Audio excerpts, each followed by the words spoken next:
Good morning students. Last की video में हम प्रतिजन के बारे में बात कर रहे थे। प्रतिजन के बारे में मैंने आपको बताया। आज की इस वीडियो में आज के टॉपिक के बारे में बात करते हैं। टॉपिक का नाम है प्रतिरक्षी। प्रतिरक्षी इंग्लिश में इसको कहते हैं एंटीबॉडी। क्या कहते हैं? एंटीबॉडी कहते हैं। एंटीबॉडी किसे कहेंगे?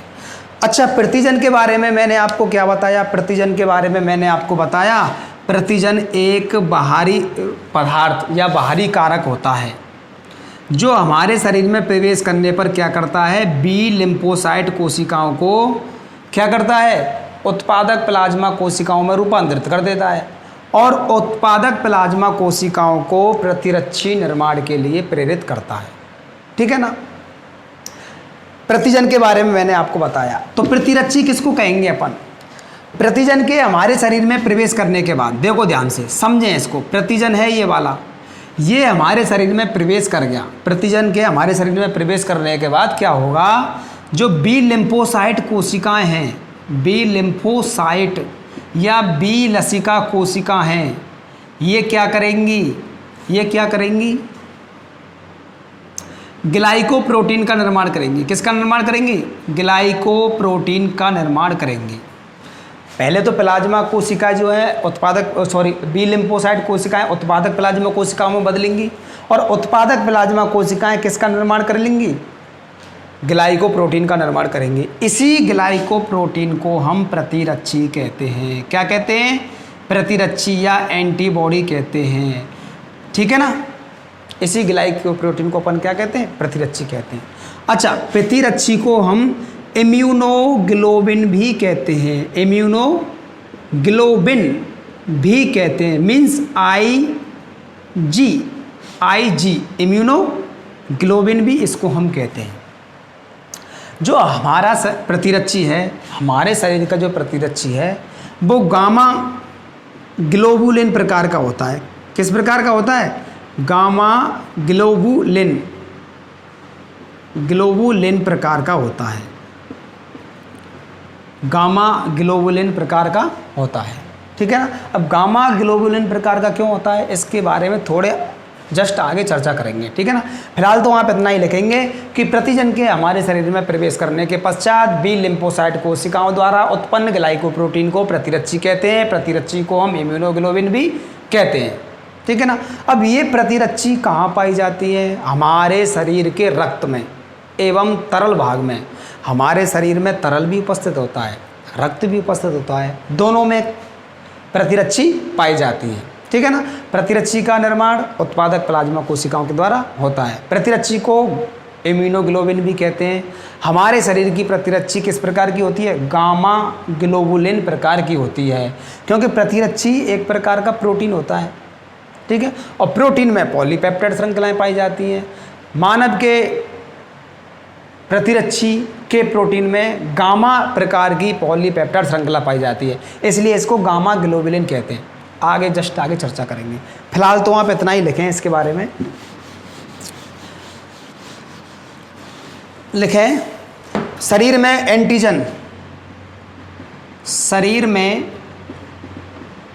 एंटीजन या प्रतिजन एक ही बात है। एंटीजन के प्रवेश कर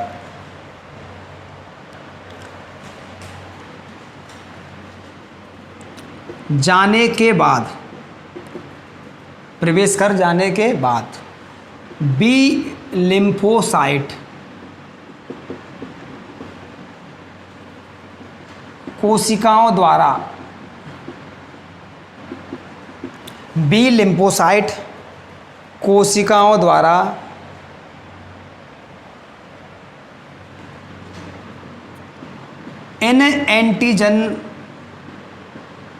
इस एंटीजन ऐसे करें, इस एंटीजन के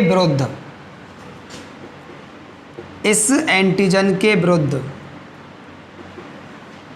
उत्पन्न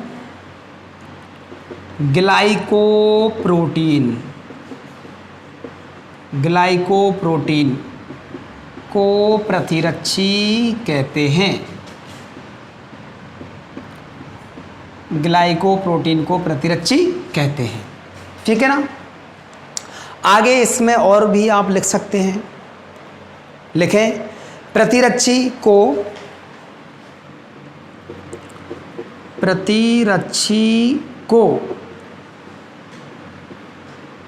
इम्यूनोग्लोबिन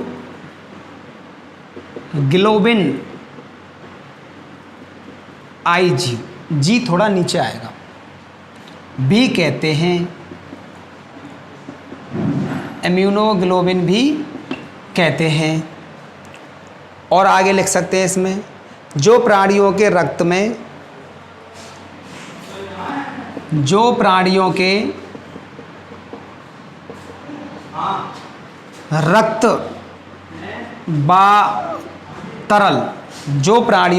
व तरल पदार्थों में पाया जाता है, पदार्थ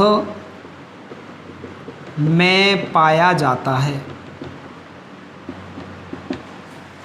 ठीक है ना बच्चों, रक्त में भी पाया जाएगा और किस में पाया जाएगा, तरल पदार्थों में भी ये पाया जाएगा। आगे लिख सकते हैं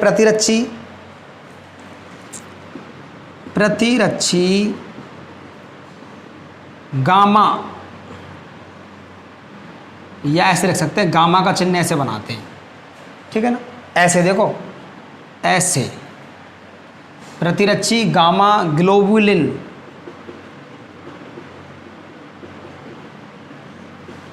प्रकार का प्रोटीन होता है, गामा ग्लोबुलिन प्रकार का प्रोटीन होता है, जो प्लाज्मा कोशिकाओं द्वारा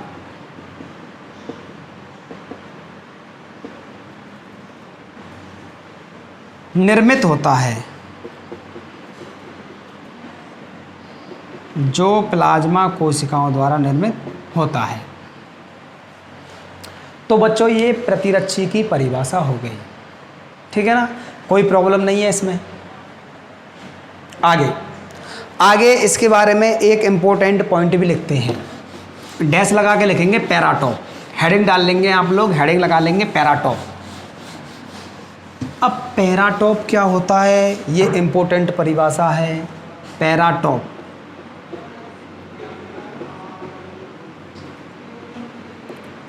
PARATOP, पैराटॉप इम्पोर्टेंट परिभाषा है। क्या परिभाषा है, मैंने प्रतिरक्षी इसको कहा, मान के चलिए। और एक बात आपको इस पाठ में विशेष रूप से ध्यान रखनी है कि प्रतिरक्षी और प्रतिजन ये आपस में क्रिया करते हैं। ठीक है ना, ये जो प्रतिरक्षी है इसका संपूर्ण भाग प्रतिजन से अटैच नहीं होता है, प्रतिजन से अटैच नहीं होता है। प्रतिरक्षी का वह अंश जो प्रतिजन के साथ जुड़ता है, ये वाला अंश जुड़ रहा है। ठीक है, इसी को अपन क्या कहेंगे, पैराटॉप कहेंगे। ठीक है, समझ में आ गई बात। लिखो, चलो इसमें लिख लो, एंटीबॉडी का वह भाग, एंटीबॉडी प्रतिरक्षी एक ही बात होती है। एंटीबॉडी का वह भाग जो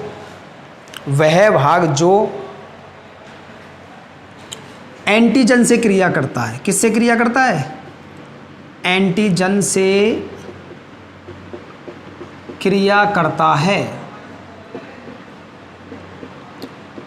पैराटॉप कहलाता है। पैराटॉप कहलाता है। ठीक है ना बच्चों, आगे बात करते हैं प्रतिरक्षियों के प्रकार के बारे में। प्रतिरक्षी जो होते हैं कितने प्रकार के होते हैं, इस बात को आपको ध्यान से समझना होगा। हर साल 1 नंबर का प्रश्न आता है प्रतिरक्षियों के प्रकार से, 100% क्वेश्चन आता है। तो हेडिंग लगा लें प्रतिरक्षी के प्रकार, प्रतिरक्षी के प्रकार। क्या हेडिंग लगाएंगे हम लोग, प्रतिरक्षी के प्रकार हेडिंग लगाएंगे। अब ध्यान दें इसमें विशेष रूप से, प्रतिरक्षियों को हम 5 भागों में बांटते हैं। कितने भागों में बांटते हैं? 5 भागों में बांटते हैं।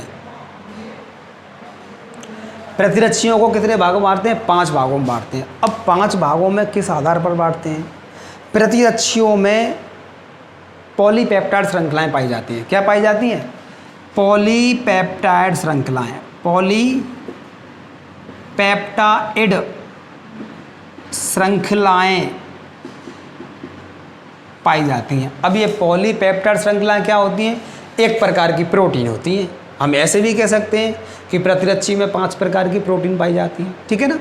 लेकिन आपकी बुक के हिसाब से प्रतिरक्षी में 5 प्रकार की पॉलीपेप्टाइड श्रृंखलाएं पाई जाती हैं। कितने प्रकार की? 5 प्रकार की।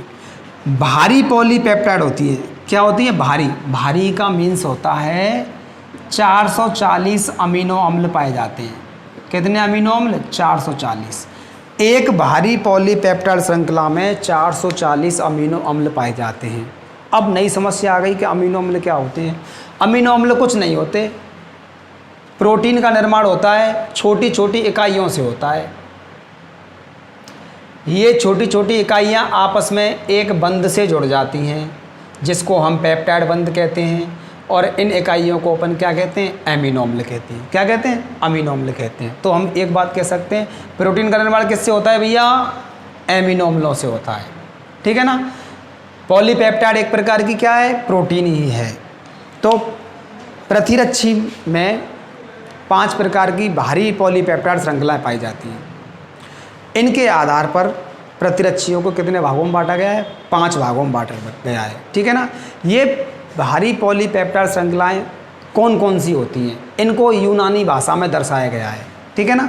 तो यहाँ पे थोड़ी सी बात आप लिख सकते हैं। लिखें पहले थोड़ी सी बात। प्रतिरक्षियों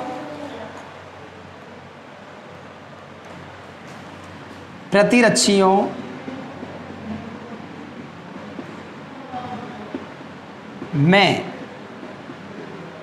5 प्रकार की भारी पॉलीपेप्टाइड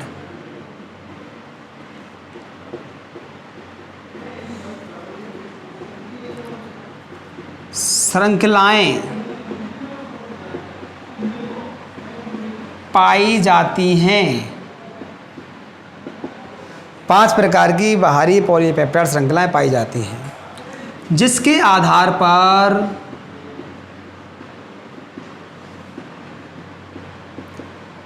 प्रतिरक्षी को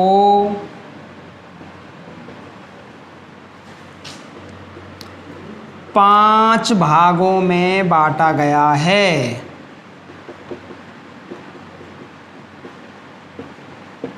5 भागों में बांटा गया है। इसको लिखें। अब देखें आगे। 5 भागों में बांटा गया है। जैसे देखते हैं, एक सारणी बनाते हैं यहाँ पर हम। इस सारणी में यहाँ पर तो लिखेंगे क्रम संख्या, और यहाँ पर लिखेंगे प्रतिरक्षी।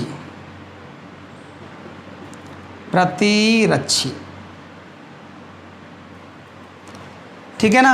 आगे के ब्रैकेट में लिखेंगे हम बाहरी पॉलीपेप्टाइड उपस्थित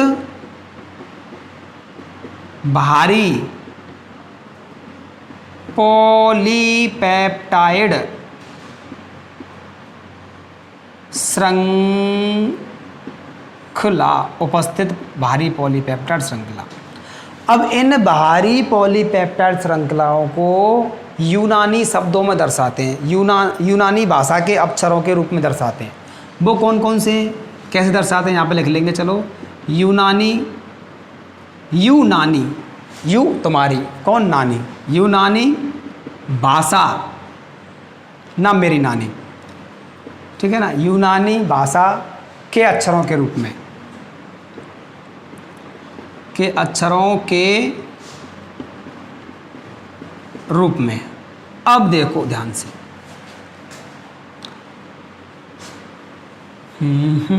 अब देखो ध्यान से।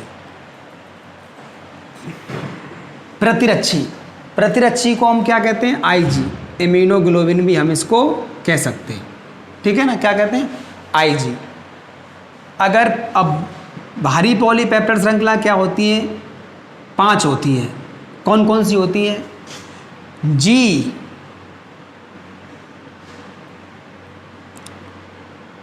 जी को क्या कहते हैं, गामा। जी को क्या कहते हैं बच्चों, गामा कहते हैं, गामा, GAMMA, गामा कहते हैं। दूसरी भारी पॉलीपेप्टाइड श्रृंखला क्या होती है, अल्फा। क्या होती है, अल्फा, या इसको ए भी लिख सकते हैं, अल्फा। क्या लिख सकते हैं, अल्फा लिख सकते हैं, ALPHA, ALPHA। तीसरी पॉलीपेप्टाइड श्रृंखला होती है जी, गामा, अल्फा और M, मतलब म्यू। म्यू कैसे लिख सकते हैं इसको, म्यू, म्याऊ, म्याऊ नहीं बच्चों, म्यू। क्या, म्यू। अगली होती है एप्साइलेन, एप्साइलेन, एक मिनट, हाँ एप्साइलेन, एप्साइलन कैसे लिखेंगे, EPSILON, एप्साइलन। अगली होती है डेल्टा। क्या होती है, डेल्टा, डेल्टा कैसे लिखेंगे इसको अंग्रेजी में, DELTA, DELTA कैसे लिखेंगे, DELTA। ये 5 भारी पॉलीपेप्टाइड श्रृंखलाएं होती हैं, 1 2 3 4 5। अब गामा जो भारी पॉलीपेप्टाइड श्रृंखला होती है, इसको यूनानी भाषा में कैसे दर्शाते हैं हम, देखो कैसे दर्शाते हैं, ऐसे दर्शाते हैं। अल्फा को कैसे दर्शाते हैं, ऐसे दर्शाते हैं। म्यू को कैसे दर्शाते हैं हम, म्यू को जो दर्शाते हैं म्याऊ, ऐसे दर्शाते हैं। एप्साइलन को कैसे दर्शाते हैं, ऐसे दर्शाते हैं। डेल्टा को कैसे दर्शाते हैं, इसको ऐसे दर्शा देते हैं, ठीक है ना।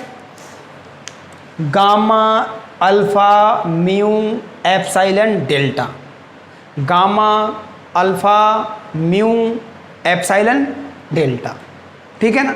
अब देखो IG, जी यहां से ले लिया, IG A यहां से ले लिया,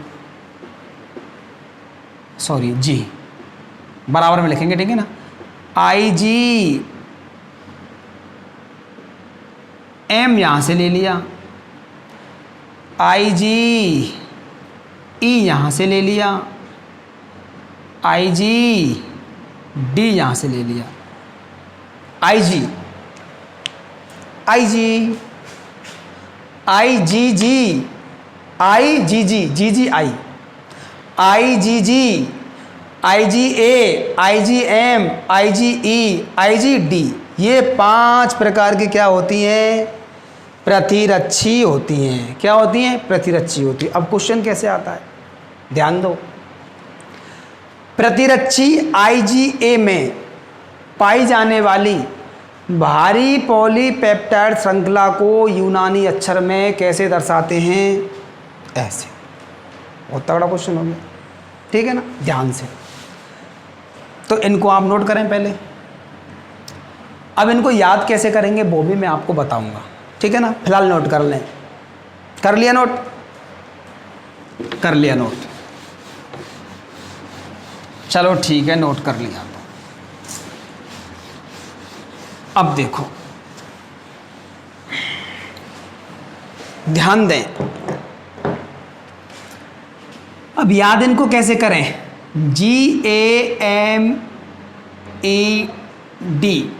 इसको ऐसे याद करें, गैमेट। क्या करेंगे इसको याद, गैमेट। गैमेट कहते हैं अपन युग्मकों को, किसको कहते हैं, युग्मकों को कहते हैं, युग्मक। और सूत्री विभाजन के फलस्वरूप युग्मक बनते हैं ना, उसको युग्मक को इंग्लिश में क्या कहते हैं, गैमेट। क्या कहते हैं, गैमेट। तो G, gamma, alpha, mu, epsilon, D, ठीक है ना। G AMED, gamma alpha mu epsilon D. IG लगा दो, क्या लगा देंगे? IG लगा देंगे, इनके बगल में ये सब क्या बन जाएंगी? प्रतिरक्षी बन जाएंगी। क्या बन जाएंगी? प्रतिरक्षी बन जाएंगे। ठीक है ना। तो गैमेट याद करने के लिए कहीं पर भी लिख लो ऊपर नीचे, GAMED। इनको क्या कहते हैं? युग्मक कहते हैं। इस हिसाब से आप इनको याद कर सकते हैं। लेकिन इम्पोर्टेंट पॉइंट अब क्या है? वेरी वेरी इंपॉर्टेंट पॉइंट जो लास्ट ईयर पूछा गया था। क्या पूछा गया था? माँ के दुग्ध में, लिखे पहले इसको, माँ के दूध में, माँ के दूध में IgA प्रतिरक्षी पाई जाती है। इम्पोर्टेंट पॉइंट, माता का जो शुरुआती दुग्ध होता है जिसको अपन कोलोस्ट्रम कहते हैं। क्या कहते हैं? कोलोस्ट्रम। हल्का पीला पीला होता है। शुरुआती दुग्ध को क्या कहते हैं? माता के शुरुआती दुग्ध को क्या कहते हैं बच्चों? दुग्ध को कहते हैं अपन कोलोस्ट्रम। लिख लें कहीं याद हो जाए तो आपको। कोलोस्ट्रम कहते हैं, हल्का पीला होता है। ये दूध जो है, शुरुआती दूध, बच्चों को पीना चाहिए, छोटे छोटे बच्चों को पीना चाहिए। बहुत शक्ति होती है। ठीक है ना। IgA प्रतिरक्षी इसमें पाई जाती है, रोगों से लड़ने का भयानक रूप से कार्य करती है। ठीक है ना। शुरुआती दुग्ध में पाई जाती है। तो शुरुआती दुग्ध जो है अपनी माताओं को, अपने बच्चों को पिलाना चाहिए ताकि बच्चे बीमार ना हों, मजबूत रहें, निरोगी रहें। तो माता के शुरुआती दुग्ध जिसको अपन कोलोस्ट्रम भी कहते हैं, उसमें कौन सी प्रतिरक्षी पाई जाती है? IgA। अच्छा,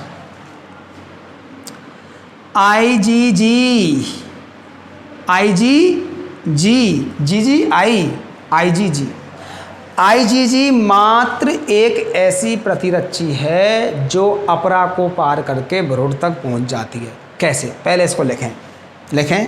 IgG एक मात्र ऐसी प्रतिरक्षी है जो अपरा, जिसको आंवल भी कहते हैं अपन, या इसको कह देते हैं इंग्लिश में प्लेसेंटा। क्या कह देते हैं? क्या कह देते हैं? प्लेसेंटा को पार करके भ्रूण तक पहुंच जाती है। भ्रूण तक पहुंच जाती है। ये भी क्वेश्चन आ चुका है 2017 के आसपास। ठीक है। अब इसको क्या समझते हैं कैसे? मैंने एक माता बना दी, माता मैंने बनाई है गर्भवती महिला, गर्भवती महिला मैंने इसको बना दिया। ठीक है, चित्र के रूप में ये बना दिया, गर्भवती महिला बना दिया। ठीक है, ये यहाँ पे क्या है? इसको हम कहते हैं गर्भाशय कहते हैं। क्या कहते हैं? गर्भाशय को हम बच्चादानी भी कह सकते हैं। क्या कह सकते हैं? बच्चादानी। यहाँ पे मान के चलो शिशु उपस्थित है, भ्रूण क्या है? बच्चा पल रहा है। क्या पल रहा है? बच्चा पल रहा है। अब ये बच्चा भोजन कहाँ से करता है? गर्भाशय और भ्रूण के मध्य एक संबंध बनता है, एक नली बनती है जिसको अपन आवल या अपरा या फिर प्लेसेंटा कहते हैं। क्या कहते हैं? प्लेसेंटा कहते हैं। और अपनी भाषा में इसको नार कह देते हैं, बड़ों बूढ़ों की भाषा में। ठीक है ना। जब बच्चे का जन्म होता है तो बच्चे की नाभि जो होती है वहाँ पर एक धागा सा होता है, वो यही है प्लेसेंटा। ठीक है ना। तो ये प्लेसेंटा का क्या कार्य है? बच्चे को भोजन प्राप्त कराना। माता बच्चे को भोजन कैसे प्राप्त कराती है? प्लेसेंटा के द्वारा या अपरा के द्वारा प्राप्त कराती है। अब ये IgG IgG बहुत खतरनाक है, GG बहुत खतरनाक है। ये अपरा को पार करके भ्रूण तक पहुंच जाती है और भ्रूण को नुकसान पहुंचा सकती है। कैसे, जस्ट अभी पढ़ेंगे, ठीक है ना। अगली बात करते हैं, अगली बात करते हैं हम किसके बारे में, IgE। IgE लिखें, प्रतिरक्षी मास्ट कोशिकाओं पर, प्रतिरक्षी मास्ट कोशिकाओं की सतह पर उपस्थित होती है।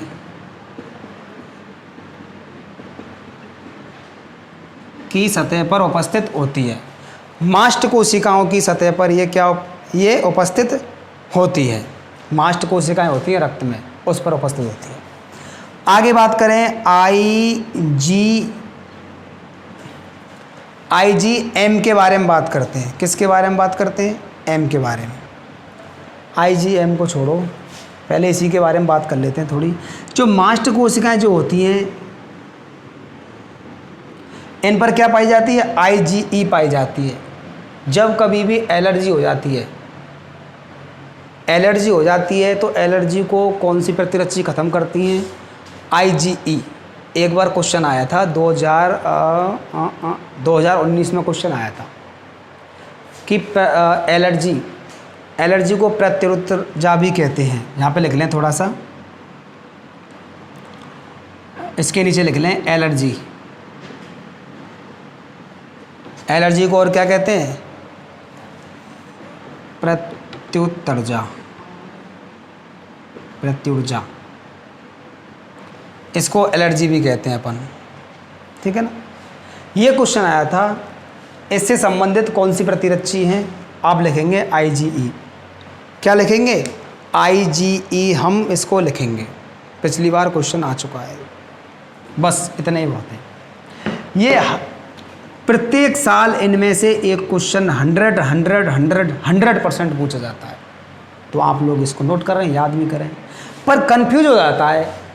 क्या कंफ्यूज हो जाता है, IgA माँ के दूध में पाई जाती है या IgA अपरा को पार करके जाती है, इन दोनों में क्वेश्चन होता है। तो आप लोग याद कर लें, A से क्या होता है, अम्मा। क्या होता है, अम्मा, ठीक है। अम्मा मतलब माँ। बच्चा क्या चिल्लाता है, अम्मा अम्मा, शुरुआत में अम्मा का मतलब माँ को चिल्ला रहा है। किसके लिए चिल्ला रहा है, भोजन करने के लिए, अर्थात दूध पीने के लिए। तो अम्मा के दूध में, माँ के दूध में IgA, ऐसे अम्मा। आगे इसको नोट करें, आगे बात करते हैं। आगे बात करते हैं हम प्रतिरक्षी की संरचना के बारे में। प्रतिरक्षी के पांचों प्रकारों को हमने देख लिया, प्रतिरक्षी के पांचों प्रकारों को हमने देख लिया। आगे बात करते हैं प्रतिरक्षी की संरचना। तो बच्चों आप लोग हेडिंग लगा लीजिए, प्रतिरक्षी की संरचना। प्रतिरक्षी की संरचना, structure of antibody, structure of antibody. अब देखो, इसको ध्यान से समझें। 3-4 साल से क्वेश्चन आया नहीं है ये, 2021 में कोई नहीं पता भैया, आ सकता है। ध्यान से समझें, जो प्रतिरक्षी की संरचना जो होती है वो अंग्रेजी के कैपिटल बाई अक्षर के समान होती है। प्रतिरक्षी की संरचना क्या होती है, अंग्रेजी के कैपिटल बाई अक्षर के समान होती है। अच्छा, एक प्रतिरक्षी की संरचना में 4 पॉलीपेप्टाइड श्रृंखलाएं पाई जाती हैं। कितनी श्रृंखलाएं पाई जाती हैं, 4 पॉलीपेप्टाइड श्रृंखलाएं पाई जाती हैं। पहली बात तो ये क्वेश्चन आया था 1 नंबर का, प्रतिरक्षी की संरचना कैसे के समान होती है, अंग्रेजी के बड़े अक्षर के समान, स्मॉल के नहीं, कैपिटल अक्षर के समान, ठीक है ना। तो प्रतिरक्षी की संरचना में 4 पॉलीपेप्टाइड श्रृंखलाएं होती हैं। कितनी, 4, जिनमें से 2 तो क्या होती हैं, भारी होती हैं, हैवी। भारी मीन्स हैवी, इसको बड़ी भी लिख सकते हैं, क्या लिख सकते हैं, बड़ी। 2 पॉलीपेप्टाइड श्रृंखलाएं बड़ी होती हैं या भारी होती हैं, जिनको H से दर्शाते हैं, हैवी। और 2 पॉलीपेप्टाइड श्रृंखलाएं जो होती हैं वो कैसी होती हैं, हल्की होती हैं, लाइट। एल का मीन्स लाइट मीन्स हल्की, या इनको लिख सकते हैं छोटी, क्या लिख सकते हैं, छोटी। अब भारी पॉलीपेप्टाइड श्रृंखला को भारी क्यों कहा गया है, क्योंकि ये बड़ी होती है। इसमें कितने अमीनो अम्ल पाए जाते हैं, 440 अमीनो अम्ल पाए जाते हैं। 2 बड़ी श्रृंखलाएं होती हैं, 2 कितनी होती हैं, भारी। प्रत्येक में 440 पाए जाते हैं, ठीक है ना। अच्छा, 2 हल्की होती हैं, इनमें से प्रत्येक में कितने पाए जाते हैं, 220 अमीनो अम्ल पाए जाते हैं। 220, ठीक है ना। 220 दोनों हल्कियों में पाए जाते हैं प्रत्येक में, और 440 एक दोनों भारियों में पाए जाते हैं, ठीक है, प्रत्येक में। अच्छा, आगे बात करते हैं भैया। एक तो हमने भारी ले ली, एक भारी पॉलीपेप्टाइड श्रृंखला और एक हल्की पॉलीपेप्टाइड श्रृंखला, ये आपस में मिल जाती हैं। एक तो भारी मतलब बड़ी और एक छोटी, ये दोनों आपस में मिल जाती हैं, ये दोनों आपस में मिल जाती हैं। किसके द्वारा मिलती हैं ये, डाई सल्फाइड बंध। डाई का मतलब 2, सल्फाइड का मतलब S, बंध का मतलब बंध, आकर्षण बल लगाना। तो एक भारी और एक हल्की श्रृंखलाएं डाई सल्फाइड बंध के द्वारा जुड़ जाती हैं और किसका निर्माण करती हैं, HL, हैवी लाइट, द्युलक का निर्माण करती हैं। किसका निर्माण करती हैं, द्युलक। द्युलक क्यों कहा, एक तो भारी है, एक हल्की है, 2 है ना, इसलिए द्युलक कर दिया। कौन सा द्युलक हो गया, HL द्युलक हो गया। कौन सा द्युलक हो गया, HL द्युलक हो गया। एक भारी और एक हल्की श्रृंखलाएं आपस में डाई सल्फाइड बंध के द्वारा मिलकर HL द्युलक का निर्माण करती हैं। अब क्या बची, एक हैवी और बची, एक भारी और बची, और एक हल्की और बची। ये दोनों भी आपस में मिल जाती हैं। लो साहब, ये भी मिल गई। इसने भी एक और द्युलक का निर्माण कर लिया। इस प्रकार 2 द्युलक बनते हैं। कितने द्युलक बनते हैं, 2। और ये दोनों द्युलक, ये रहे, ये भी आपस में डाई सल्फाइड बंध के द्वारा जुड़ जाते हैं और एक प्रतिरक्षी की संरचना का निर्माण हो जाता है। कैसे, ध्यान दें इसे। मेरे साथ साथ बनाएं वरना मिस्टेक हो जाएगी। मेरे साथ साथ बनाएं वरना मिस्टेक हो जाएगी। जैसे देखें,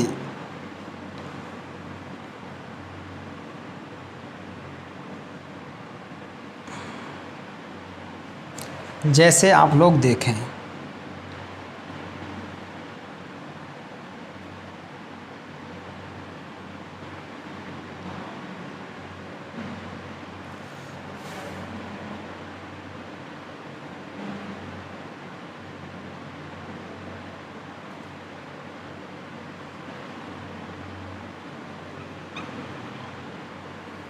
ये बन गई एक भारी। क्या बन गई, एक भारी। एक भारी और एक हल्की और बनाता हूँ मैं।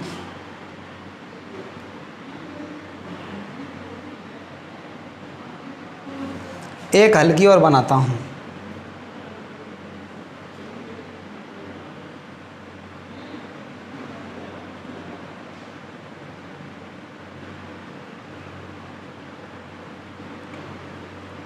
लो जी, एक हल्की बन गई। एक हल्की और एक भारी, ये दोनों आपस में डाई सल्फाइड बंध के द्वारा जुड़ गई। किसके द्वारा जुड़ गई, डाई सल्फाइड बंध के द्वारा जुड़ गई, ठीक है ना, डाई सल्फाइड बंध के द्वारा जुड़ गई। एक द्युलक का निर्माण हो गया। किसका निर्माण हो गया, एक द्युलक का निर्माण हो गया। अब आगे देखो, एक और बनाते हैं, एक भारी और बनाते हैं बच्चों, क्योंकि 2 द्युलक बनते हैं ना, इस वजह से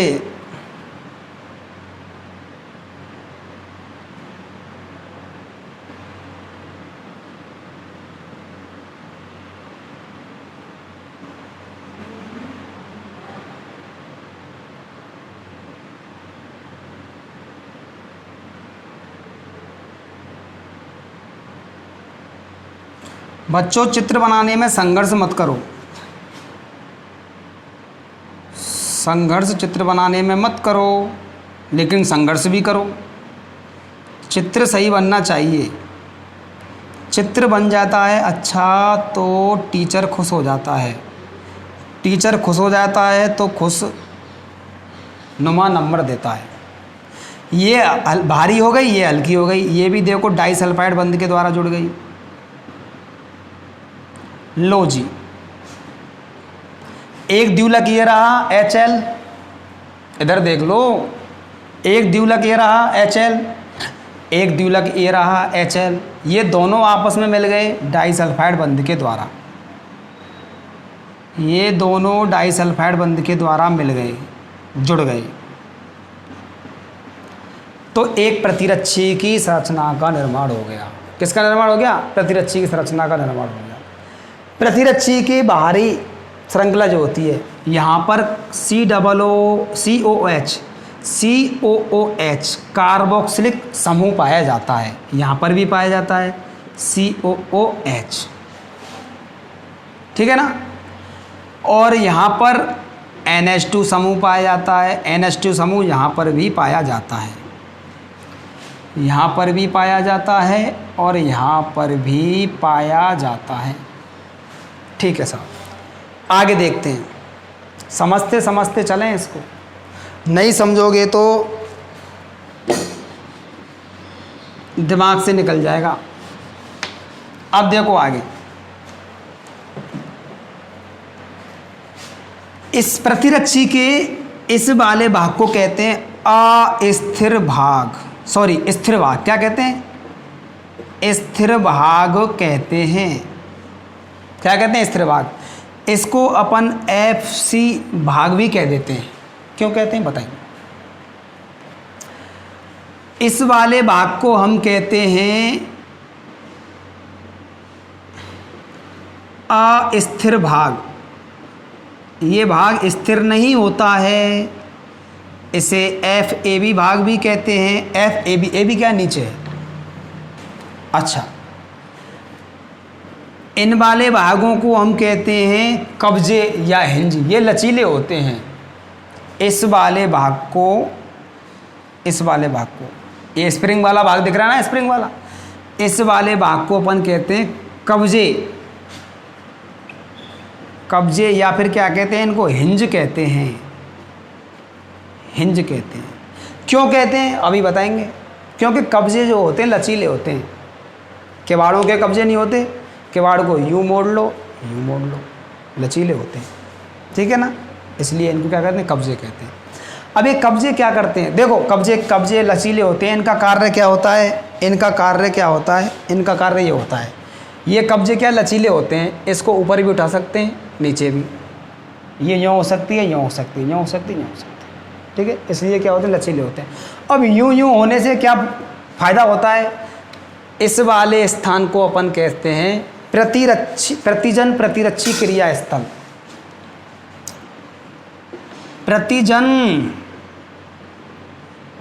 प्रतिरक्षी क्रीड़ा स्थल। क्रीड़ा नहीं बच्चों, क्रिया स्थल। क्रीड़ा के लिए, क्रीड़ा तो खेलते थोड़ी ना है, वो लड़ाई करते हैं। क्रिया स्थल है। क्या है क्रिया स्थल? यहाँ पर क्या होता है, जैसे ही कोई प्रतिजन हमारे शरीर में प्रवेश करता है, प्रतिरक्षी भागी उसके पास जाती है और यहाँ पर उसको फंसा लेती है, यूँ मार देती है। ये खांचे बन रहे हैं ना, प्रतिजन को ऐसे फंसा लेती है, देखो यूँ, ठीक है ना। अगर कोई प्रतिजन छोटा है, बहुत छोटा है, तो कब्जे क्या सिकुड़ जाते हैं, देखो यूँ सिकुड़ जाते हैं, आराम से सेट हो जाता है प्रतिजन। अगर कोई प्रतिजन बड़ा वाला है तो ये कब्जे क्या फैल जाते हैं। तो कब्जे या हिंज क्या सहायता करते हैं? प्रतिजन के छोटे बड़े अणुओं को प्रतिरक्ष में समाहित होने का कार्य करते हैं, समाहित होने में महत्वपूर्ण भूमिका निभाते हैं। प्रतिरक्षी ज़्यादा बड़ा है, फैल जाएगी। प्रतिजन ज़्यादा बड़ा है, फैल जाएंगे। प्रतिजन ज़्यादा छोटा है तो यूँ हो जाएंगे। ये इनकी क्या करते हैं? कब्जे या हिंज मदद करते हैं। इसलिए हम इस वाले भाग को अस्थिर भाग कहते हैं। फैलता रहता है, सिकुड़ता रहता है, इसलिए क्या कहते हैं? इसको अस्थिर भाग कहते हैं। इस वाले भाग को स्थिर भाग कहते हैं, ठीक है। ये वाला क्या है? फिक्स रहता है। ये आपकी प्रतिरक्षी की संरचना हो गई। किसकी संरचना हो गई? ये आपकी प्रतिरक्षी की संरचना हो गई। अब इसके यहाँ पे लिख लें प्रतिरक्षी की संरचना। प्रतिरक्षी की संरचना, संरचना। वीडियो को आप लोग रोककर पॉज करके इसको नोट कर लें। अब लिखें इसके बारे में, इसके बारे में लिखें आप, इसके बारे में लिखें आप। क्या लिखेंगे? लिखो प्रतिरक्षी की संरचना। प्रतिरक्षी की संरचना अंग्रेजी के, प्रतिरक्षी की संरचना अंग्रेजी के कैपिटल वाई, ऐसे लिखें, अक्षर के समान होती है, अक्षर के समान होती है। आगे लिखें, इसमें 4 संरचनात्मक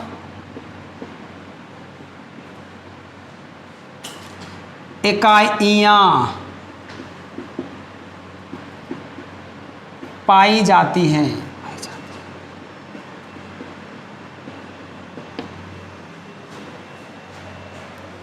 जिन्हें पॉलीपेप्टाइड श्रृंखलाएं कहते हैं।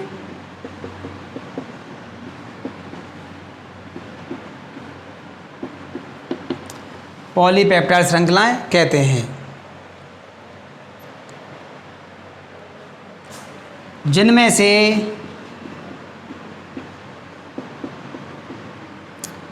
दो भारी, कोष्ठक में लिख लेंगे H।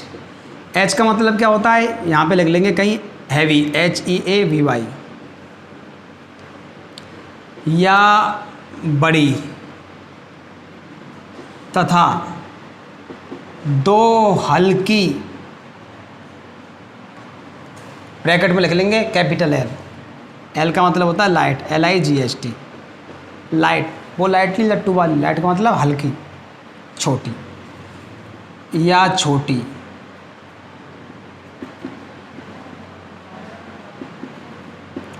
होती हैं या छोटी होती हैं। आगे लिखेंगे, प्रत्येक भारी श्रृंखला में 440 अमीनो अम्ल,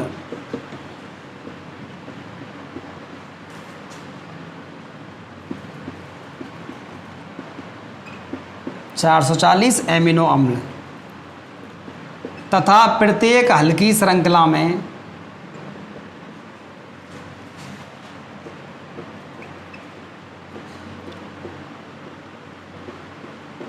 220 एमिनो अम्ल,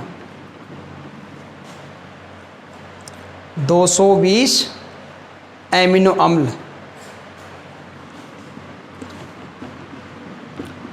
उपस्थित होते हैं, उपस्थित होते हैं। आगे लिखें, एक हल्की एवं एक भारी पॉलीपेप्टाइड श्रृंखलाएं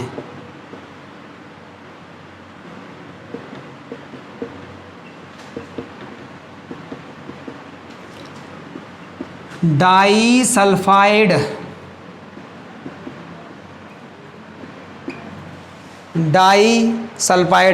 बंध द्वारा जुड़कर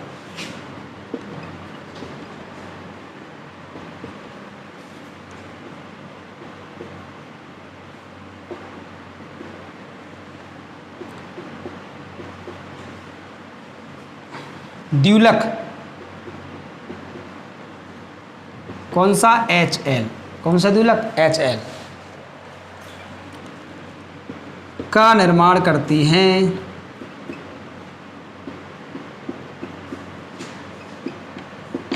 का निर्माण करती हैं।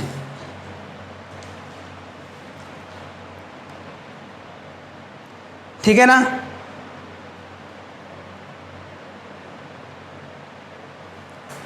इस प्रकार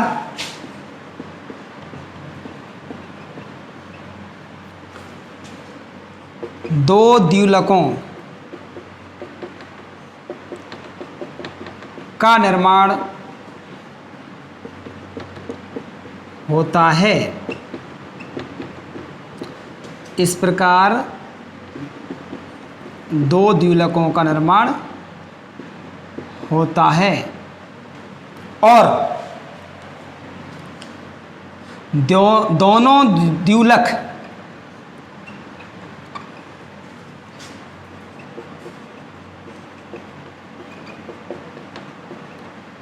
आपस में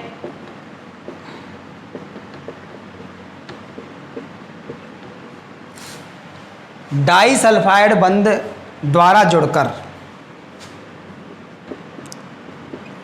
एक प्रतिरक्षी कोष्ठक में लिख लेंगे H2L2। भाई दो द्युलक जुड़ गए तो H2L2 हो जाएगा। देखो HL प्लस HL क्या हो गया H2L2। एक प्रतिरक्षी की संरचना का निर्माण करते हैं।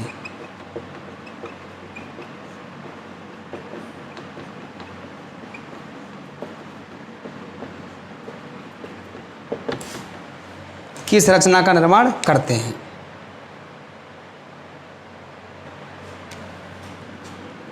थोड़ा सा लिख लें, बाहरी पॉलीपेप्टाइड श्रृंखला पर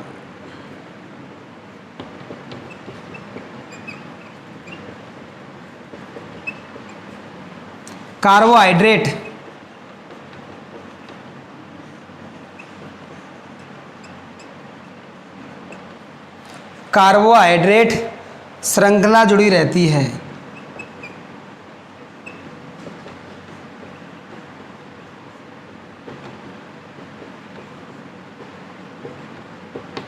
जुड़ी रहती है।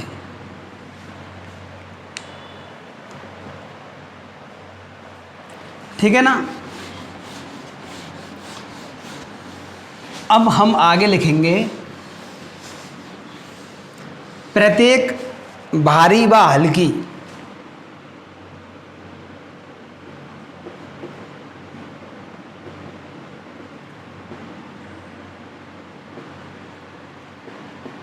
पॉलीपेप्टाइड श्रृंखलाएं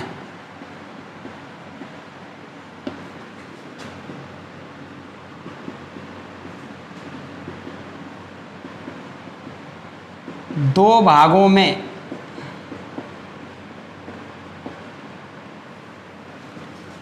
विभक्त होती हैं या बटी होती हैं।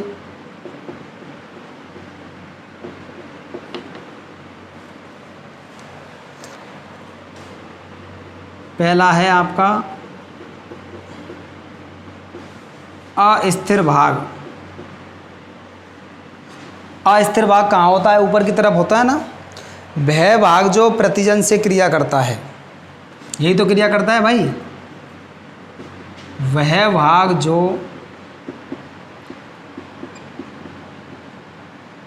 प्रतिजन से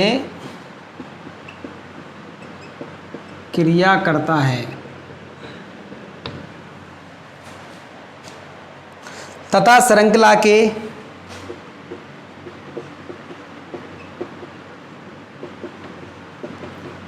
NH2 अंश की ओर रहता है।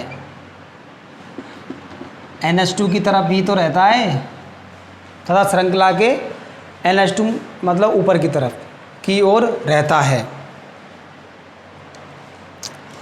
अस्थिर भाग कहलाता है। क्या कहलाता है बच्चों? अस्थिर भाग कहलाता है।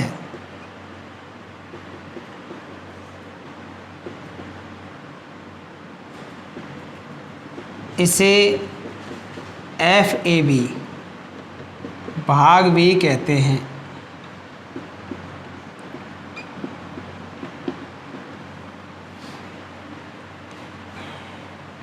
नंबर दूसरा भाग कौन सा होता है? स्थिर भाग। हेडिंग डाल लें आप लोग, स्थिर भाग।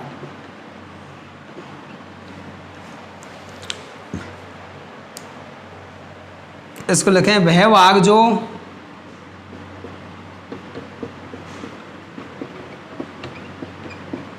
श्रृंखला के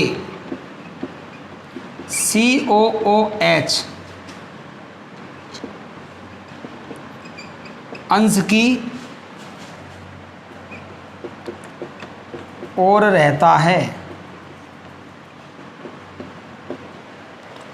COOH अंश की ओर रहता है, स्थिर भाग कहलाता है।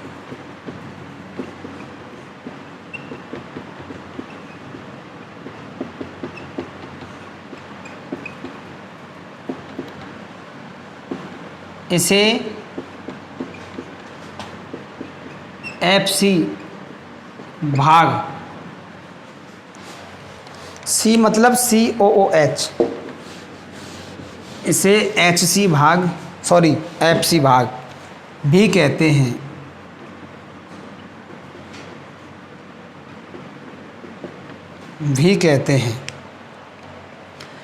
एक छोटी सी लाइन और लिख लीजिए कब्जे या हिंज के बारे में, इम्पोर्टेंट है, 1 नंबर में आ सकता है। अधिकतम प्रतिरक्षियों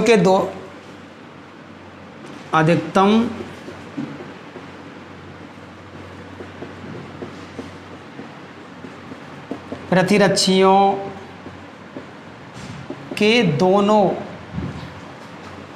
की करें कि दोनों भुजाओं, अधिकतम प्रतिरक्षियों की दोनों भुजाओं के उद्गम स्थल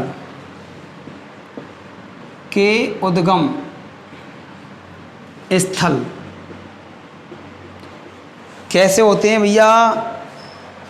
लचीले होते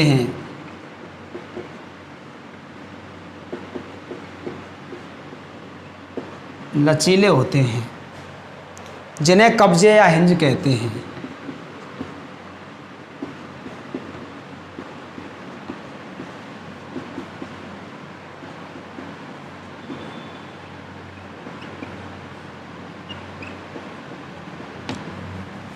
अब इनका कार्य भी आपको इसी में लिखना है।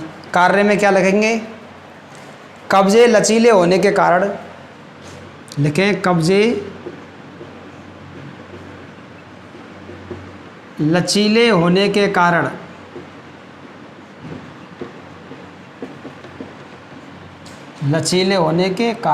क्या करते हैं? बताओ।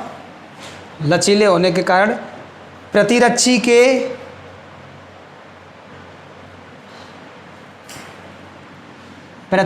के अस्थिर भाग, अस्थिर भाग के प्रतिजन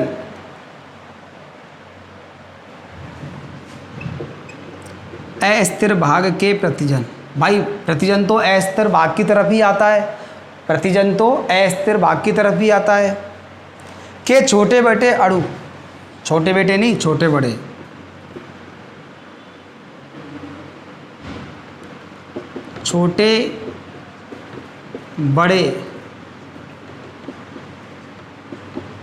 अणुओं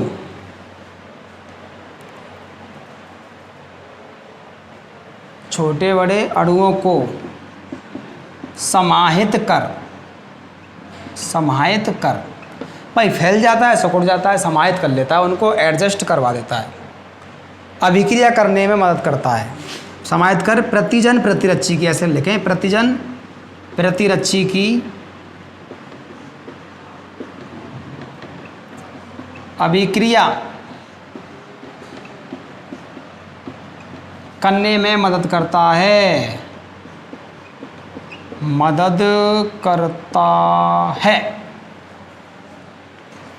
ये प्रतिरक्षी की आपकी संरचना कंप्लीट हो चुकी है। आगे बात करेंगे रक्त समूहों के बारे में। पाठ था हमारा प्रतिरक्षा एवं रक्त समूह। प्रतिरक्षा के बारे में तो हम पढ़ चुके हैं, 4 नंबर का पार्ट है ये, ठीक है ना। 2 नंबर का तो हम पढ़ चुके हैं, 2 नंबर का पढ़ेंगे रक्त समूह के बारे में, ठीक है ना। तो आप लोग पढ़ें, इसको ध्यान समझें, ठीक है ना। अगर नहीं समझ में आए तो मुझे कमेंट करें, अगर समझ में आए तो भी मुझे कमेंट करें, मुझे नहीं वीडियो को। Thank you.